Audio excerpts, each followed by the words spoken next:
অষ্টম শ্রেণী পাস যুবক বাংলাদেশ এয়ারলাইন্সের পাইলট। শুধু তাই নয়, একাধারে পুলিশের বড় কর্মকর্তা, এনএসআই অফিসার, অভিজাত হোটেলের ম্যানেজার সহ রয়েছে বিভিন্ন পরিচয়। বলছি নাটোরের গুরুদাসপুরের মোহাম্মদ সোহেল রানার ছেলে মোহাম্মদ আবু সাইদের কথা, যিনি এসব পরিচয়ে ৩০ বছর বয়সেই কমপক্ষে ১৪টি বিয়ে করেছেন। বিয়ের পর সরকারি বিভিন্ন প্রতিষ্ঠানে চাকরি দেওয়ার নামে স্ত্রীর স্বজনদের কাছ থেকে হাতিয়ে নিয়েছেন লাখ লাখ টাকা। তার নামে একাধিক মামলা হলেও দীর্ঘদিন ধরে পলাতক তিনি। জানা গেছে, বাবার স্টুডিওর দোকান থেকে ফটোশপে দক্ষ সাইদের প্রতারণার প্রধান অস্ত্র টিকটক, ফেসবুক সহ বিভিন্ন ধরনের সামাজিক যোগাযোগ মাধ্যম। যে নারী প্রতিষ্ঠিত অর্থ সম্পদ আছে, সেই নারীদের টার্গেট করে সাইদ টিকটক ও ফেসবুকে সম্পর্ক গড়ে তোলেন। পরে বিয়ে করে টাকা পয়সা হাতিয়ে পালিয়ে যেতেন।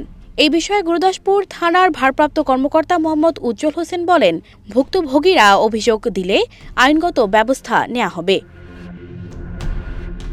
আবু সাইদ ২০২০ সালের ২০ ফেব্রুয়ারি গুরুদাসপুরের একটি ক্লিনিকে দুদক কর্মকর্তা পরিচয়ে চাঁদাবাজির সময় আটক হয়ে গত ৪ বছর এলাকা ছাড়েন।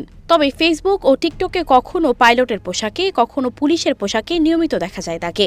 পরিবারের সঙ্গে গত ৪ বছরে দেখা করতে আসেননি তিনি। তবে বিভিন্ন সময় দূর দূরান্ত থেকে আবু সাইদের স্ত্রী পরিচয়ে অনেক নারী তার সন্ধানে আসেন। এরপরই বিষয়টি নিয়ে এলাকায় বেশ চাঞ্চল্য তৈরি হয়। সানজিদা রহমান, প্রবাস খবর।